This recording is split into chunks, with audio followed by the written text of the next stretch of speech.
Bien, el último día acabamos el capítulo 20 de Apocalipsis.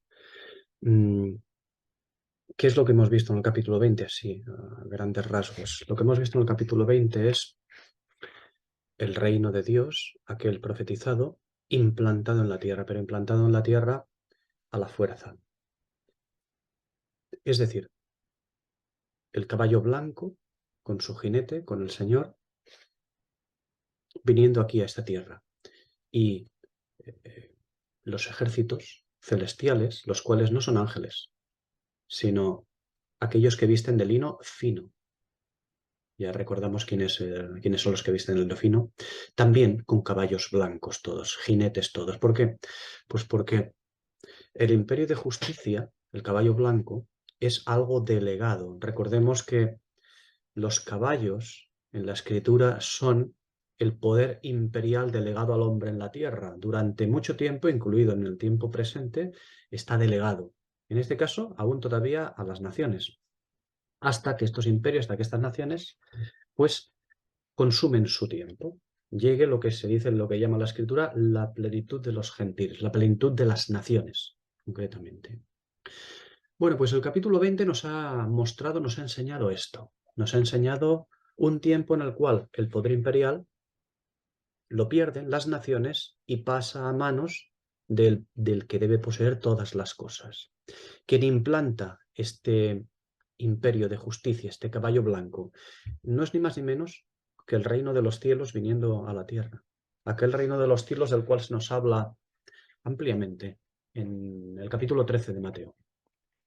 Tanto en su forma de promesas terrenales, esto es el tesoro, Israel, como en su forma espiritual, esto es la perla, la iglesia, la esposa, la perla de gran precio, de gran valor.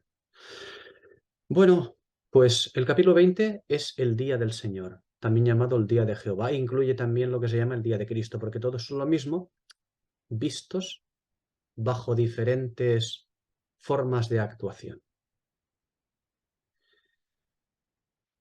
El capítulo 20 nos explica todo este tiempo. Podríamos llamar al capítulo 20 el capítulo de los 1000 años, el capítulo del milenio, de los 1000 años. No tanto el reino de Dios para dar sus beneficios, como el reino de Dios para imponer justicia. El capítulo 20 es un capítulo de tribunales, es decir, de justicia. Cuando hablamos de tribunales nos referimos a un capítulo de justicia, de imposición de la justicia. ¿Cuál es esta justicia? Bueno, todo queda absolutamente resumido en el último versículo. El último versículo de este capítulo, ya lo vimos el último día, es un versículo que resume muy bien lo que va a ocurrir en el milenio.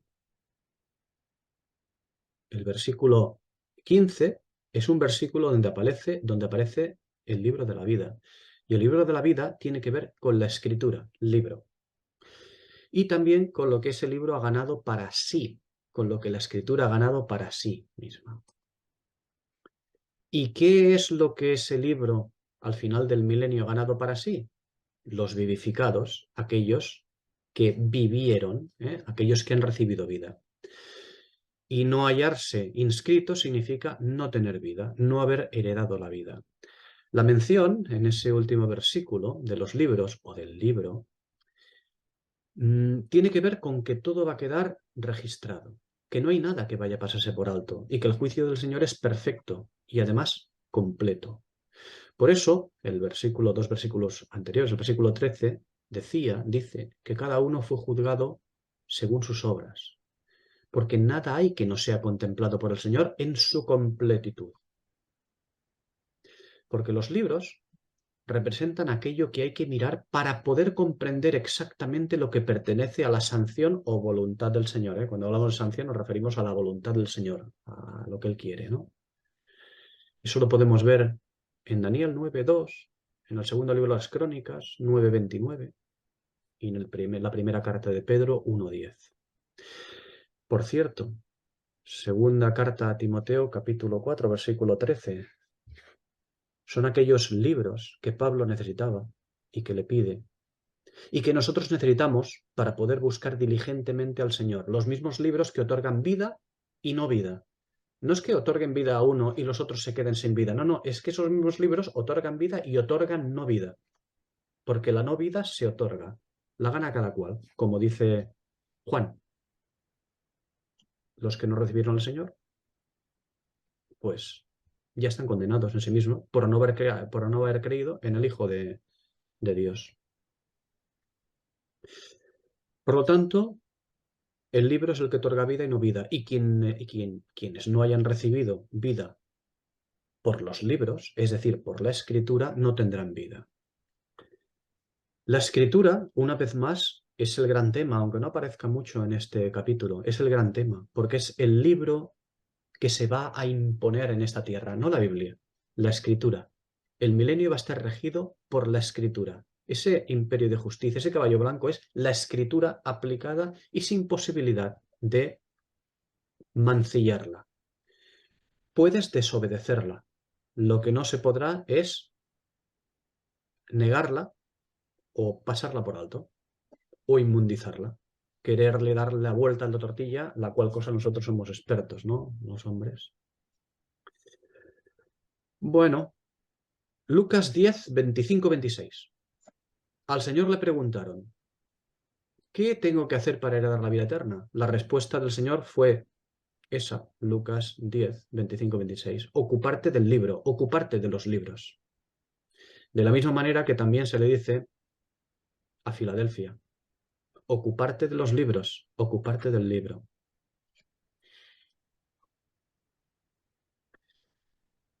Este capítulo 20 que hemos tratado inicia el milenio y cierra el milenio. ¿Y qué viene a continuación? Bueno, conforme a este capítulo, conforme a este versículo 15, este último versículo del capítulo 20, el que no se haya inscrito en el libro de la vida fue lanzado al lago de fuego. Es decir, finaliza.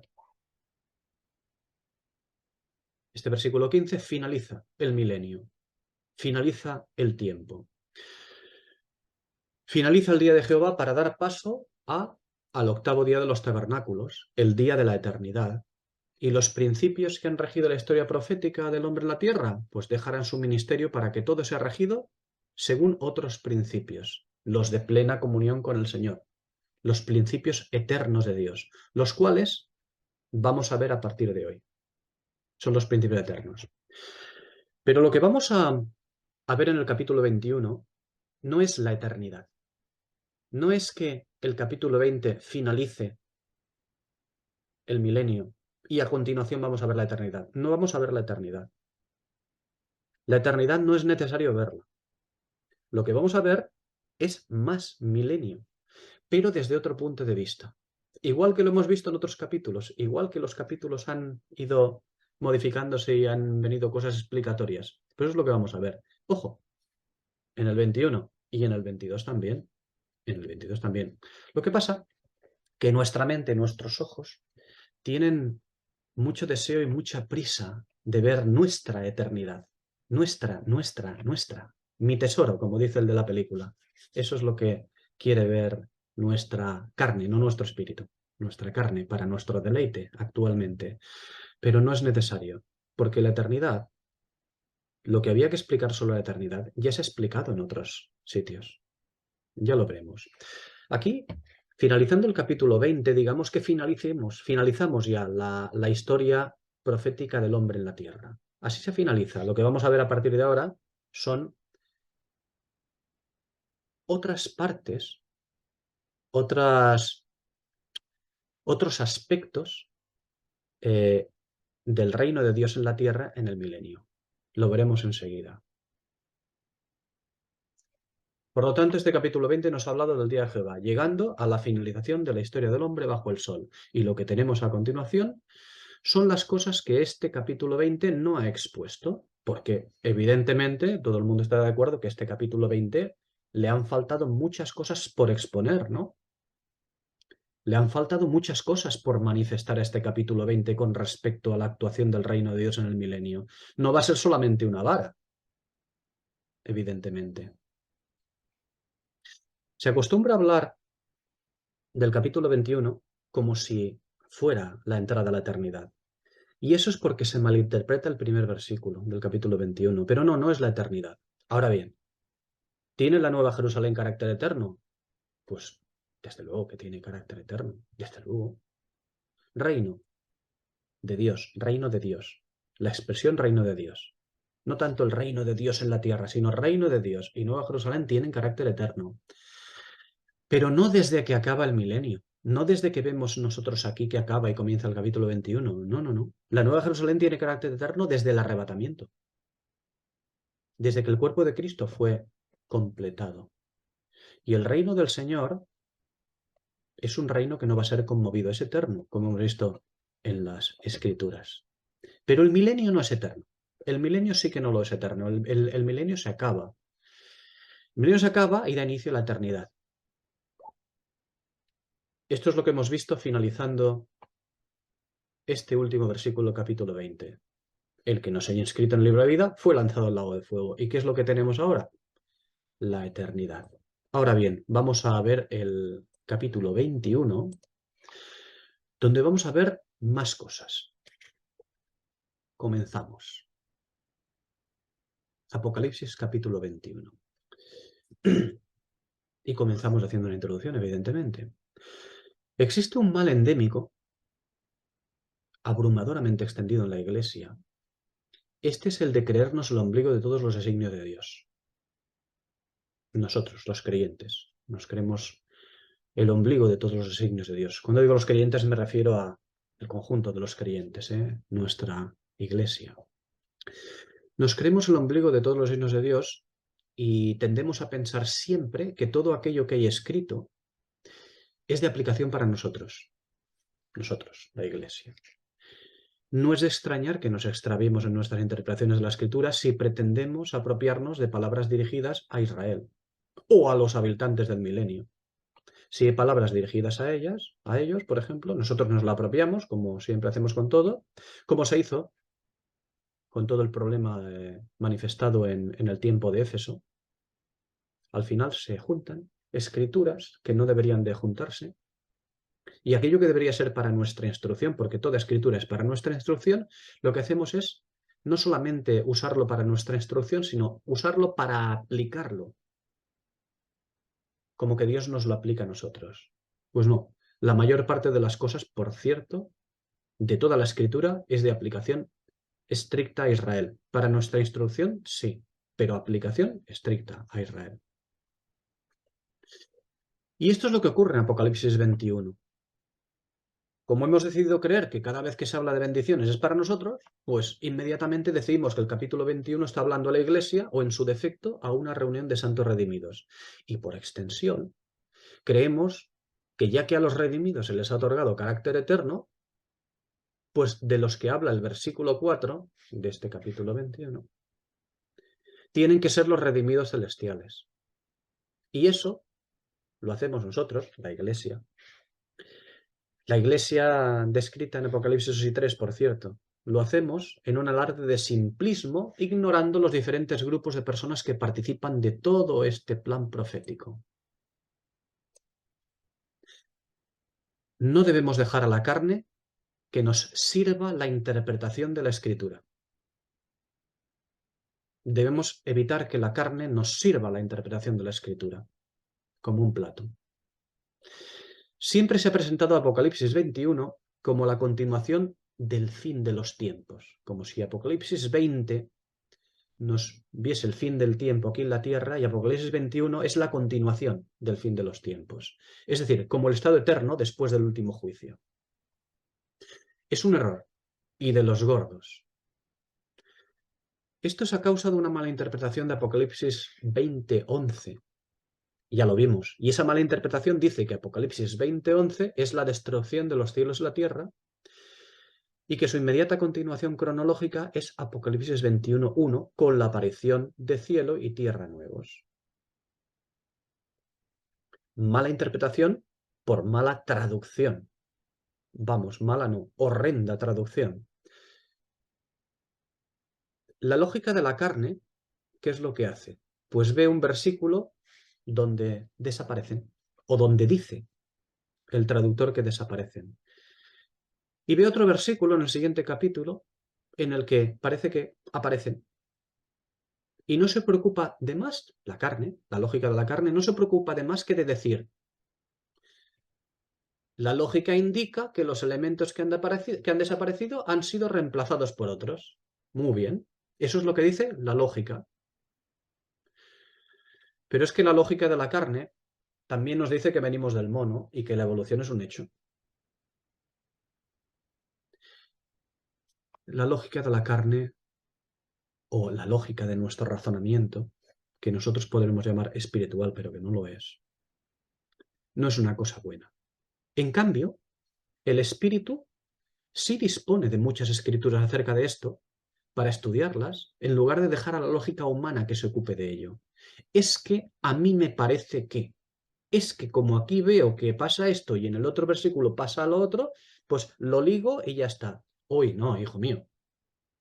Perdón por lo de hijo mío, hijos de mi vida, ¿no? A todo, el que pueda escucharme. No, hombre, no. No dejes que la lógica tuya de tu razonamiento, por muy cristiano que tú seas, no dejes que la lógica de tu razonamiento se olvide de 66 libros de la escritura. Busca que allí están todas las escrituras del Señor donde se puede ver todo esto. En fin, a lo largo del libro, de este libro de Apocalipsis, ya hemos visto varias veces cómo el Espíritu reinicia la historia para explicar las cosas desde otra perspectiva. Y hemos visto cómo introduce capítulos explicatorios y ampliatorios, como por ejemplo, pues después de ver en Apocalipsis 16-19 la caída de la ramera, en el 17 nos la muestra como la que cabalga la bestia, y en el 18 nos la presenta ya sin cabalgarla. Pero es que en el 16, versículo 19, hemos visto la caída de la ramera. ¿En qué quedamos? Nos daremos cuenta que aquí no son cronológicos los capítulos. Es un orden espiritual, no cronológico. Capítulos 17 y 18 nos explican el capítulo 16 y nos lo amplían. Pues lo mismo que el capítulo 21, que nos habla mucho más del capítulo 20. Y hemos visto también la venida del Señor en este libro, en Apocalipsis. La hemos visto en el capítulo 14. La hemos vuelto a ver en el capítulo 19. Pero permitidme también, hemos visto cómo el capítulo 6 del libro de Daniel es cronológicamente posterior al capítulo 7 y al capítulo 8 de Daniel. Entonces tenemos que tener cuidado con decir, no, no, todo es cronológico. No, no, no. El orden de la escritura es espiritual. No tiene por qué ser cronológico. Puede ser cronológico en muchas partes, pero es espiritual conforme el espíritu ha querido hacerlo. Hay una cosa, digo cosa en el sentido peyorativo de la expresión, una cosa que llaman la armonía de los evangelios.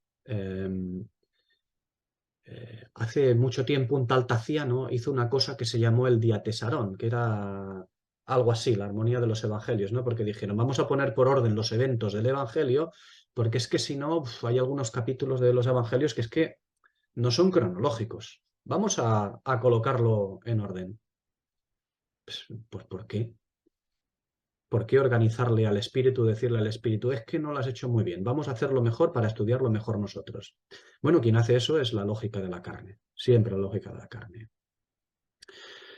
En fin, Apocalipsis 21 no es la continuación cronológica del capítulo 20. Apocalipsis 20 se ocupa del día del Señor, un milenio de justicia con sus juicios. Y Apocalipsis 21 es la descripción de los que van a reinar siendo luz y sanidad durante el milenio. Y que la Nueva Jerusalén tenga carácter eterno no significa que debamos decir que este capítulo se enmarca en la eternidad después del milenio. También el reino tiene carácter eterno y aún así cohabita en el milenio con la vara de hierro a las naciones.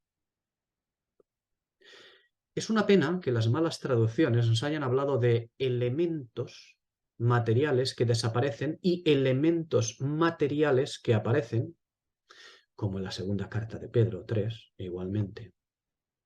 Pero más pena que ver esas malas traducciones. Más pena da ver cómo nosotros creemos a pies juntillas a traductores y sus intérpretes en lugar de investigar por nosotros mismos, como nos dice Hechos, versículo 17, capítulo 17, versículo 11. Si esto hiciésemos, investigar por nosotros mismos, ser críticos nosotros mismos y buscar en la Escritura, quizás descubriríamos que cuando se habla de elementos, la Escritura está hablando de principios elementales, de fundamentos, como dice allí, estoiqueia, ya lo hemos visto anteriormente. Y si entendiésemos que no se trata de desaparecer y aparecer cosas materiales, sino principios fundamentales, sería más fácil de entender que Apocalipsis 20:11 y Apocalipsis 21:1 tratan de principios fundamentales, no de elementos materiales. Pero mientras que tratemos a la Escritura con interpretaciones literales facilonas y pueriles, no obtendremos de ella todo lo que ha sido reservado para nosotros. Los misterios de Dios. El maná escondido que se habló a Pérgamo. El maná escondido. Te daré el maná escondido. Pues no, el maná escondido continuará oculto. Desgraciadamente. Bien, en primer lugar, en la misma línea, permitidme recordar que las profecías no deben mirarse con los ojos de la carne. ¿Por qué? Porque los ojos de la carne ven cosas de la carne. Los ojos de la carne, por ejemplo, ven el pozo del abismo en Apocalipsis 9:2. ¿Y lo ven cómo? Pues como un agujero en el suelo del que sale humo. Y los ojos de la carne ven a las estrellas en Apocalipsis 6, versículo 13, por ejemplo, también ve a las estrellas cayendo del cielo y la ven como una lluvia de meteoritos. Y en Apocalipsis 8:7, los ojos de la carne ven a la hierba y a los árboles quemándose con fuego.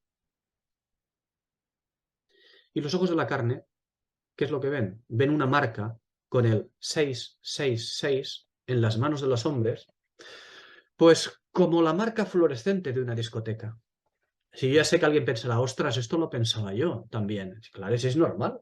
Y yo, porque es lo que me han enseñado. No cal decir, ojo, qué burro he sido. Sí, es verdad. Es lo que somos, burros, pero porque somos hijos de la Odisea, nuestra mamá la Odisea, somos hijos de nuestro tiempo, no pasa nada.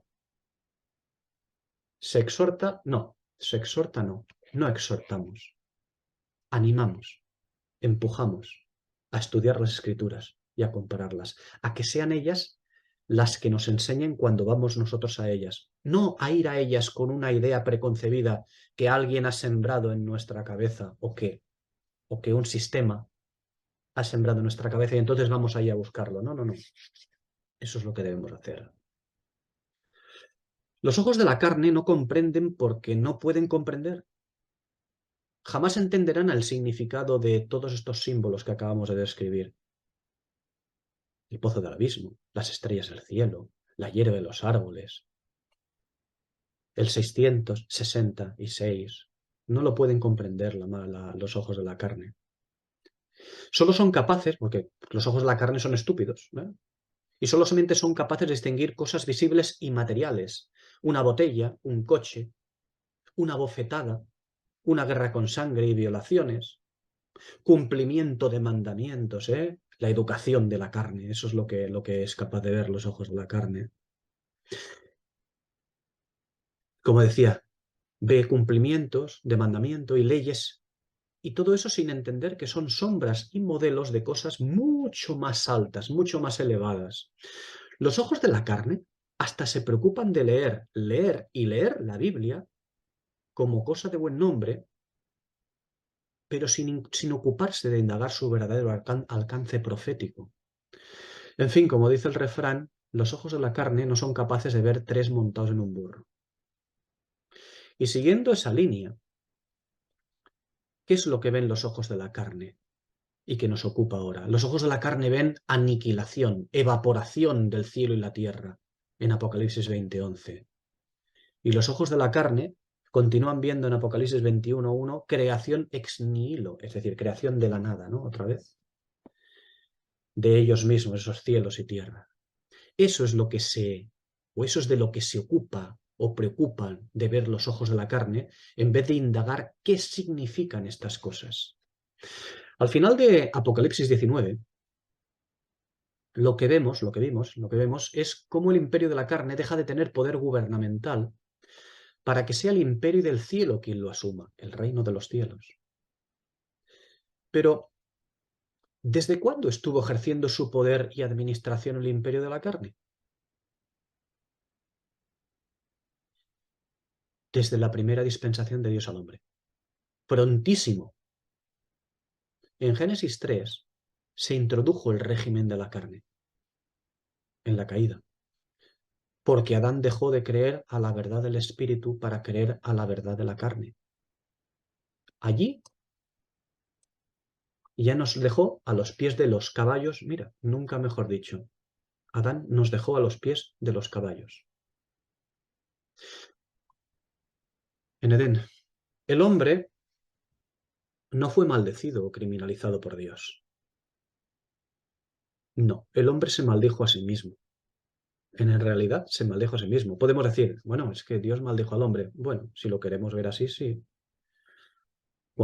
También podemos decir que que Dios condenará al hombre cuando el hombre se ha condenado a sí mismo, y lo vemos también en el Evangelio de Juan, porque ha tomado el camino que no debería haber tomado.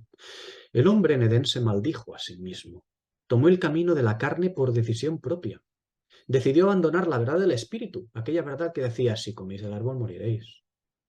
Y decidió tomar el camino de la carne, que les decía, no será para tanto, no moriréis. No.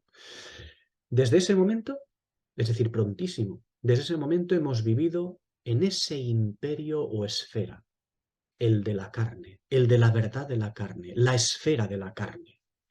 Y desde ese momento, el hombre dejó de ver las cosas de manera espiritual y la carne empezó a obstaculizar o moldear, llamémosle como queramos, la visión del hombre. Nosotros, el hombre se empezó a preocupar de las cosas que se ven con los ojos, es decir, con la carne. Enseguida, vi que estaba desnudo y tuve miedo. En fin, que se acabó el ocuparse del espíritu para ocuparse de las cosas carnales.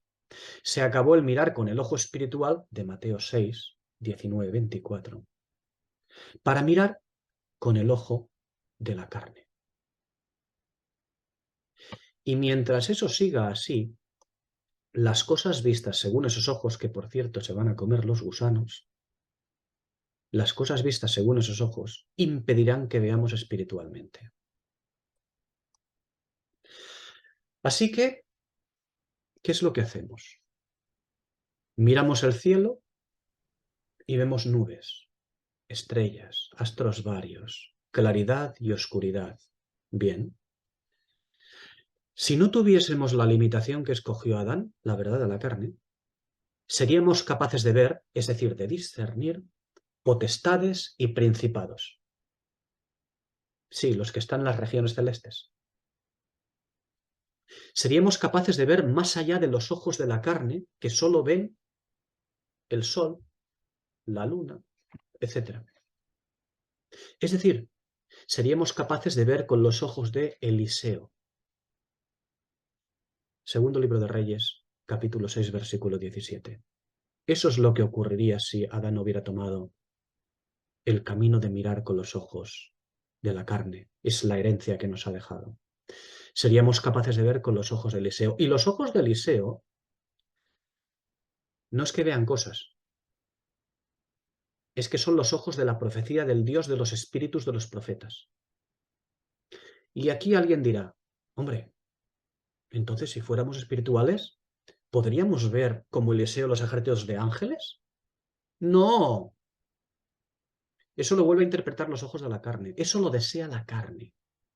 Si fuésemos espirituales, lo que seríamos capaces es de discernir espiritualmente, con los ojos del espíritu de la profecía, con los ojos de los espíritus de los profetas.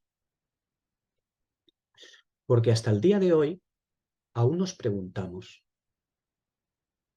si fuésemos espirituales, es decir, si tenemos fe, ¿podríamos ¿Secar una higuera y ordenar a un monte que se arroje al mar, como dice Mateo 21, los versículos 19-22? ¿Podríamos hacer eso? No, no. Si fuésemos espirituales, estaríamos en sintonía con el Espíritu y nos daríamos cuenta que es un pasaje que contiene mucho más que una llamada a tener una especie de fe que haga cosas, que tenga algún superpoder o eso. No, no, no. Si fuésemos espirituales, lo que ocurriría es que en ese pasaje discerniríamos las claves de esas palabras. ¿Cuáles son? Higuera, monte y mar. Eso es lo importante en ese pasaje.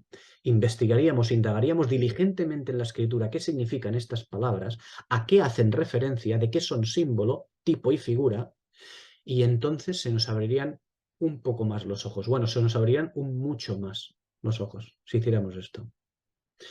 Veréis, yo personalmente miro a un hermano y veo a un tío con bigote y pelo cano, por ejemplo, ¿no? Afable, buena persona y encima creyente. Y observo sus virtudes y también soy capaz de ver sus deficiencias, porque yo soy muy listillo, ¿eh? Las personas que encima nos decimos somos creyentes, pues nos creemos listillos, porque somos capaces de ver mucho más, ¿no? Sí, es verdad, somos capaces de ver cosas, ¿no? Porque conocemos la naturaleza humana, porque conocemos la persona, porque somos observadores. Sí, pero todo eso me lo hacen ver los ojos de la carne. Yo me creo muy listillo, pero todo eso me lo hace ver los ojos de la carne. ¿Y qué hago cuando veo esto? Lo pongo en una balanza. ¿Por qué? Porque le aplico la letra bíblica, también vista con los ojos de la carne, por cierto. Una balanza que yo llamo espiritual, pero que en realidad no deja de ser juicio de la carne, razonamiento de la carne. Y oye, esto no es malo en sí mismo. La razón humana es la única que tenemos para juzgar, ¿eh? La única que tenemos para considerar, para clasificar, para adjetivar, hasta para llegar a apreciar o incluso para justificar. Es nuestra razón, lo que tenemos, pero es una herramienta. Es una herramienta que debemos usar bien. ¿Por qué? Porque no deja de ser la razón de la carne. El espíritu, en cambio, la palabra profética, la mente de Cristo, si ésta es perfeccionada en nosotros, fijaos que no digo si esto nos perfecciona, sino si ésta es perfeccionada en nosotros, es capaz de atravesar toda carne y ver a ese hermano desnudo completamente. Y cuando queda desnudo, ¿qué es lo que permanece en él? Solo puede permanecer la palabra de Dios que haya hecho su morada en él. Isaías 40, versículos 6-8. Primera de Pedro, capítulo 1, versículos 24 y 25.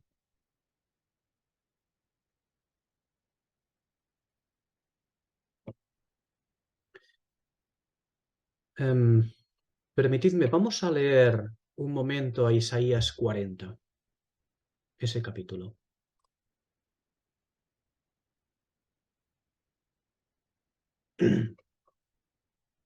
Es un capítulo, bueno, 30 versículos, pero es igual, creo que será bueno leerlo.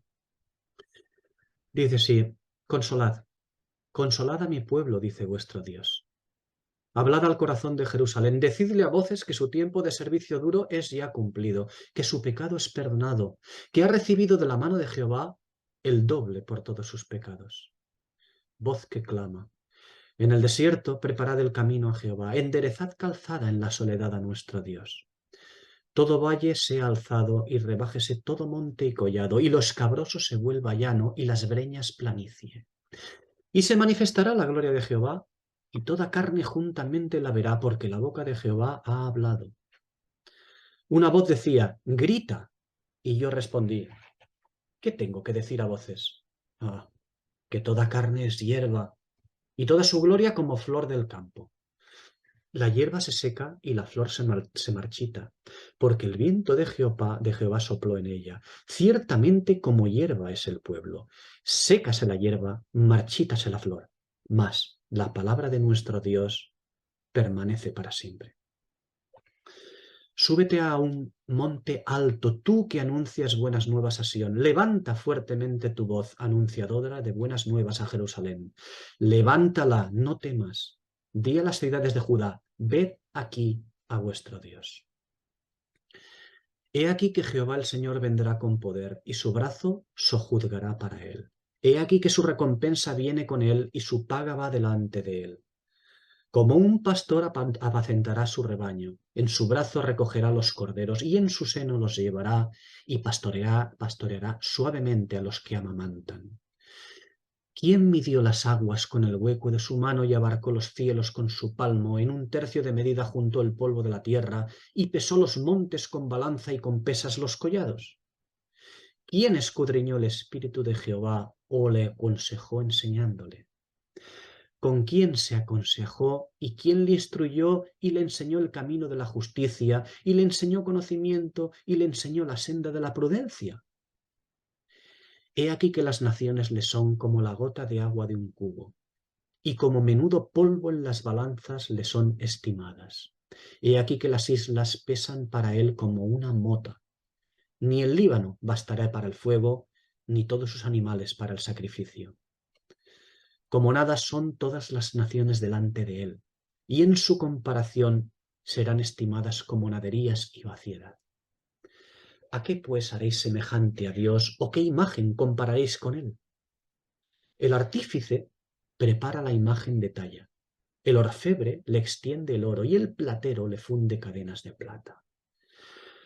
El pobre escoge para ofrecerle la madera que no se apolille. Se busca un hábil artista que le haga una imagen de talla que no se tambalee. ¿No lo sabéis? ¿No lo habéis oído? ¿Nunca os lo han dicho desde el principio? ¿No habéis aprendido cómo se fundó la tierra? Él está sentado sobre el círculo de la tierra, cuyos moradores son como langostas. Él extiende los cielos como una cortina, los despliega como una tienda hecha para morar. Él convierte en nada a los poderosos y reduce a la nada a los que gobiernan la tierra. Apenas han sido plantados, apenas han sido sembrados, apenas su tallo ha echado raíz en la tierra, cuando sopla en ellos y se secan, y el torbellino se los lleva como hojarasca. ¿A quién pues me haréis semejante o me compararéis? Dice el santo. Levantad en alto vuestros ojos y mirad. ¿Quién creó estas cosas? El que saca y cuenta su ejército. A todas llama por sus nombres, por la grandeza de su fuerza y el poder de su energía. Ni una faltará. ¿Por qué dices, oh Jacob, y hablas tú, Israel, mi camino está escondido de Jehová, y a mi Dios se le pasa mi derecho? ¿No has sabido, no has oído que el Dios eterno Jehová, el cual creó los confines de la tierra, no desfallece ni se fatiga con cansancio? Su inteligencia es inescrutable. Él da vigor al cansado y acrecienta la energía al que no tiene fuerzas. Los jóvenes se fatigan y se cansan, los valientes flaquean y caen. Pero los que esperan a Jehová tendrán nuevo vigor, levantarán el vuelo como las águilas, correrán y no se cansarán, caminarán y no se fatigarán.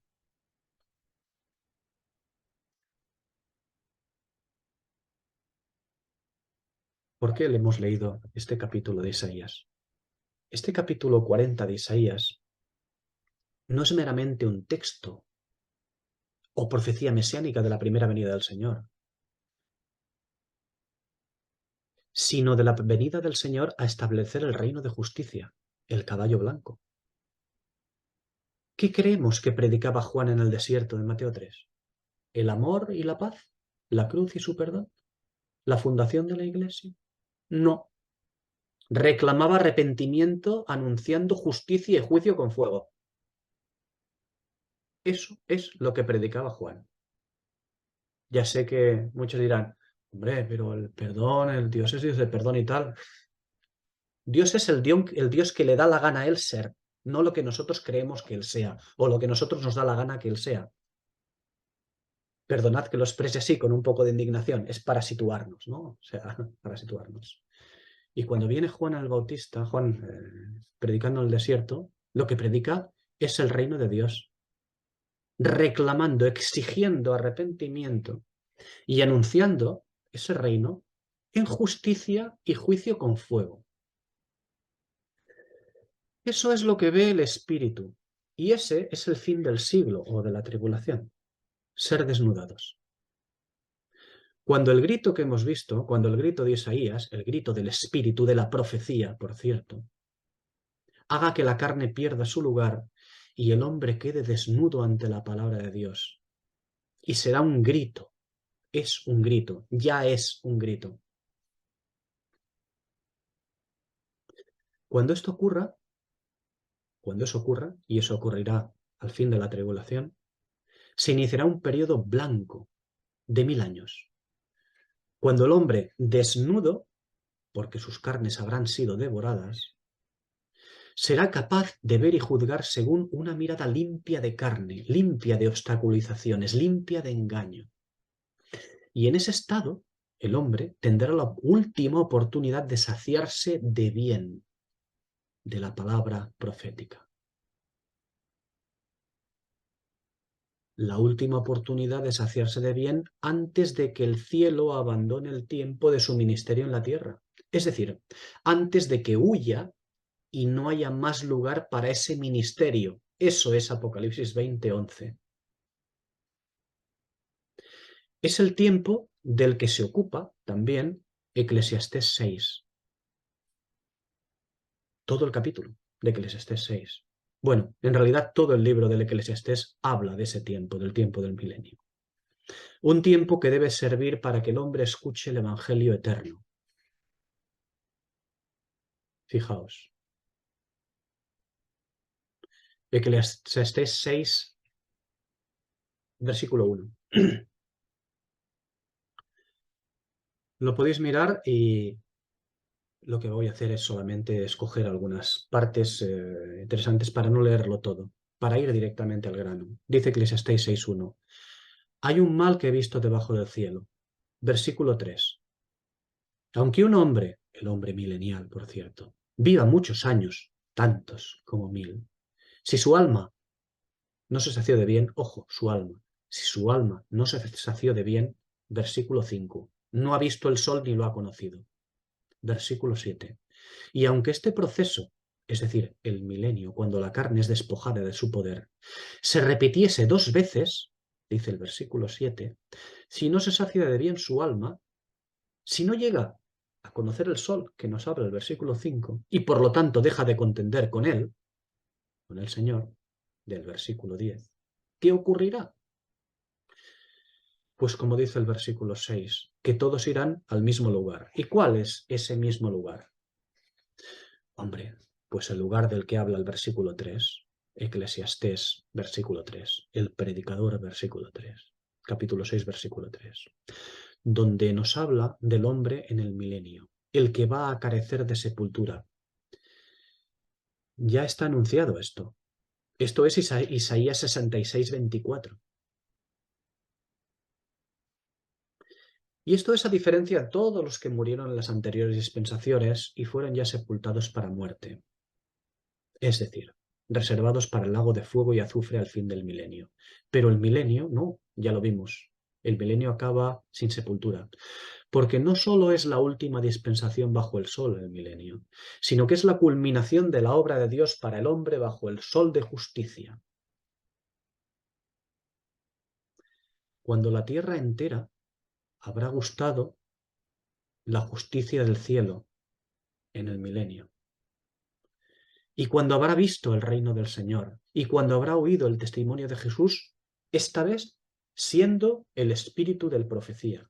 Es decir, lo que nos dice Ezequiel 33, 33, que dice allí, cuando esto venga y está viniendo ya, sabrán que ha habido profeta entre ellos, que el espíritu de profecía se ha manifestado definitivamente. Esto es el milenio. Por cierto, Ezequiel nos habla de ese tiempo.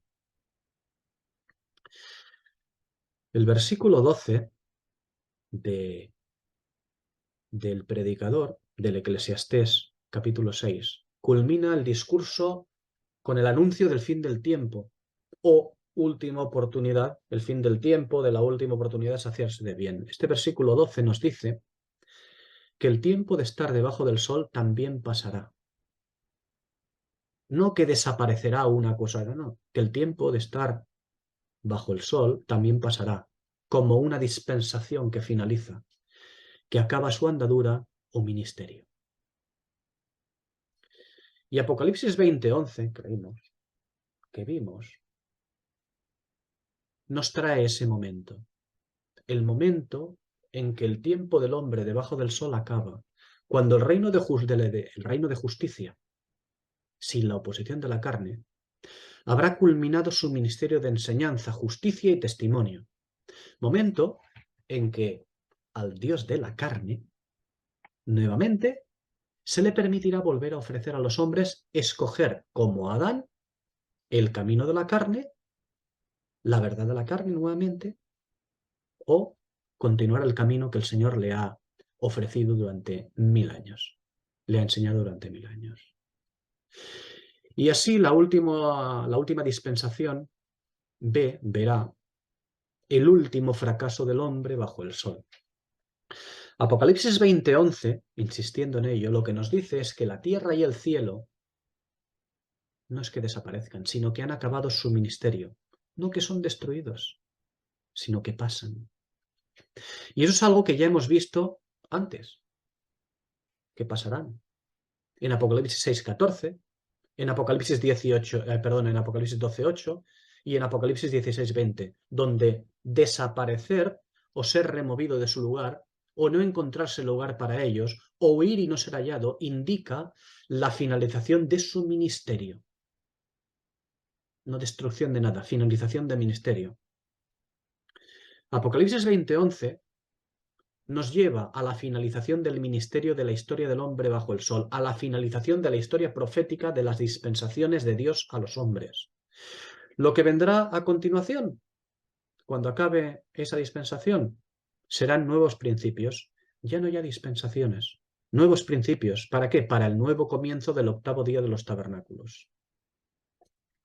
Y ahora, una vez más, permitidme recordar que los capítulos no están en orden cronológico, insistimos, no están en orden cronológico, sino espiritual, y que el capítulo 21, no es la continuación cronológica del final del capítulo 20, no lo es. El 20, como hemos dicho, ha tratado el tiempo de los 1000 años como eje vertebrador de los juicios, como el tiempo en el que se desarrolla el día del Señor, también llamado día de Jehová o día de Cristo, es decir, el día de los tribunales. Y ese día de los tribunales abarca 1000 años. Por eso el día del Señor es como un día. Y un día es como 1000 años. Y 1000 años como un día. Y el fin del capítulo 20 es el fin del hombre bajo el sol, el fin de la historia profética, el fin de las dispensaciones de Dios al hombre. Y hemos visto que el capítulo 20 no se ocupa en absoluto de las bondades del reino milenial. De eso no se ocupa el capítulo 20. De lo que se ocupa es del objetivo de esa dispensación, que es ni más ni menos que probar por última vez a la humanidad. Y esta vez ya sin el obstáculo de la carne, es decir, en condiciones de plena justicia. Así se prueba al hombre. Pero no se ocupa en absoluto de las bondades del reino milenial. También lo hemos visto. Y ya sé que para nuestra mamá, la Odisea, el objetivo de esta dispensación milenial es nuestra gloria, nuestro reinado, nuestros jacuzzis, nuestro gozo, en fin, nuestra vida color de rosa. Nuestra. El ombligo, ¿eh? Siempre creyéndonos el ombligo de todos los designios divinos. Eso es lo que ven los ojos de la carne. Pero ese no es el objetivo del milenio. El objetivo del milenio está en el capítulo 20, los tribunales de justicia. Fijaos cómo Apocalipsis 20 es el único lugar donde se habla de esa dispensación de 1000 años como tal, en ningún otro lugar. En cambio vemos Apocalipsis 21, que es de lo que nos vamos a ocupar a partir de ahora. Vemos Apocalipsis 21 que nos habla de aquello que nos faltaba en la Escritura, en toda esa Escritura. Las bondades en el milenio, el papel de la Nueva Jerusalén en la nueva dispensación. El milenio, del capítulo 20, no ha sido diseñado especialmente para que reinemos los redimidos, sino que es la última dispensación de los hombres debajo del sol, como dice Eclesiastés 6:12, donde el Señor va a manifestarse en gloria y nosotros con él. Y claro que habrá reinado, pero conforme a lo que significa escrituralmente reinar. Insisto, una vez más, Lucas 22, 24, 27. Conforme a lo que verdaderamente significa reinar. No nuestros jacuzzis, nuestro gozo, nuestra vida color de rosa. No. Allí ya lo explicó bastante claramente el Señor. En cambio, la Nueva Jerusalén, es decir, el cuerpo de santos celestiales del Señor, sí va a tener una relación o ministerio importantísima en el milenio con las naciones. Sí va a tener una relación importante, un ministerio importantísimo con las naciones. Y de eso es de lo que tratan los capítulos 21 y 22. El papel de la esposa junto con los amigos del novio, del papel que los santos van a tener y también del estado de estos, de las bondades del estado espiritual en el milenio para los del milenio, no para la esposa. La esposa no necesita nada más. Tiene su propia gloria conferida. De lo que trata es de lo que van a recibir los del milenio. El estado espiritual del milenio para los del milenio. Las bondades del estado espiritual del milenio se circunscriben al reino y a la Nueva Jerusalén. Hay que diferenciar claramente milenio de reino, aunque ambos compartan tiempo y espacio. El milenio es la última dispensación dada al hombre en la que regirá la escritura y que será aplicada a las naciones con vara de hierro. Y ahora, ¿de dónde emanará esa justicia? De lo que vamos a ver en el capítulo 21, del reinado de Cristo, del reino del cielo. Las naciones serán tributarias en todos sentidos al reino en la tierra de Palestina y de la Nueva Jerusalén, es decir, de lo que ella significa. De la Nueva Jerusalén, de lo que ella significa, brotará la enseñanza divina al mundo entero. El asunto de este capítulo 21 es la acción de la Nueva Jerusalén en el milenio de los hombres, no la eternidad. Apocalipsis 21 no trata de la eternidad, sino de la acción de la Nueva Jerusalén en el milenio de los hombres. ¿Es una acción para la eternidad? Desde luego, continúa siendo el Evangelio a los hombres. Pero no admiremos nuestro vestido. No admiremos en el capítulo 21 el vestido que se describe de nosotros. Pensemos más bien el para qué es ese vestido que se describe. Porque esa descripción es el sentido de este capítulo 21. Antes de finalizar por hoy el estudio, continuaremos el próximo día y el próximo día continuaremos introducción a este capítulo 21. Permitidme al respecto de esto que he estado diciendo, cuando digo que el asunto de este capítulo 21 es la acción de la Nueva Jerusalén en el milenio de los hombres, es la descripción de la Nueva Jerusalén, pero para su aplicación en el milenio de los hombres, que es lo que ellos van a recibir. He dicho que lo que debemos hacer cuando miramos el capítulo 21 es no admirarnos de nuestros vestidos con los que el Espíritu Santo nos viste, con lo que Pablo nos dijo del oro, plata y piedras preciosas, todo nuestro vestido, como el vestido de Satanás en Ezequiel 28. No, no es de esto de lo que debemos admirarnos, de esa descripción. Y me gustaría acabar el estudio de hoy con alguien compuso lo siguiente. No sé si primero fue un poema o fue un himno directamente, pero siempre me ha encantado. Bueno, se compuso en inglés y nosotros lo tenemos aquí en castellano, un intento de transliterarlo todo. Permitidme. Dice así: la esposa no admira sus vestidos, sino el rostro de su esposo amado. Contemplaré no la gloria, sino mi rey lleno de gracia, no la corona otorgada por él, sino sus manos traspasadas. El cordero es toda la gloria de la patria de Emmanuel. No sé si conocíais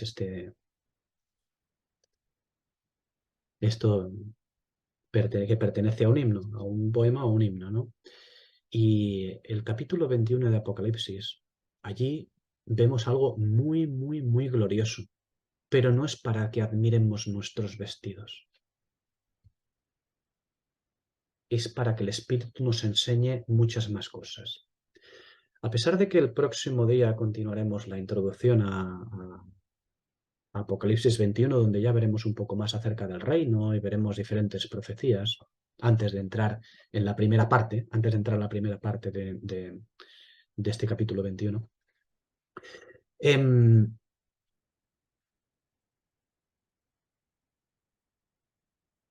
veremos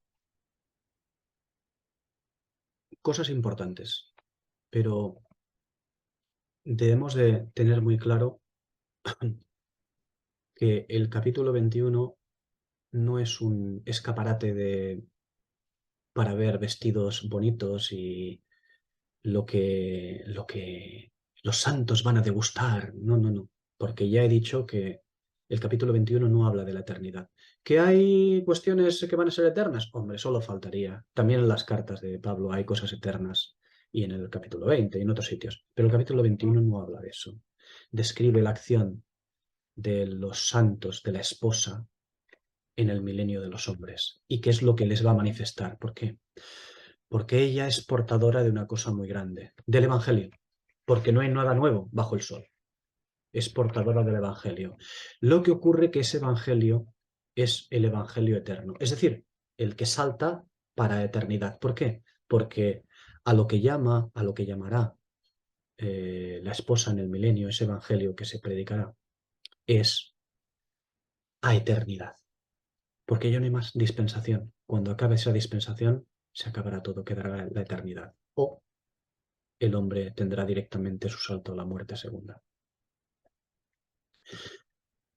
El capítulo 21 que vamos a tratar mmm, no se trata de ver cosas maravillosas. El capítulo 21 tiene, bueno, ya lo leeremos el próximo día también, tiene muchos simbolismos y todos ellos ligados no solamente con el Antiguo Testamento, sino también con muchas partes del Nuevo Testamento, muchas cosas. Si para nosotros ha sido complicado, bueno, complicado, complejo, un poco arduo, largo el capítulo 20, bueno, pues esperar al capítulo 21. Tiene mucha tela que cortar. Muy bien, pues lo podemos dejar aquí por hoy. Si el Señor quiere, continuamos el próximo día.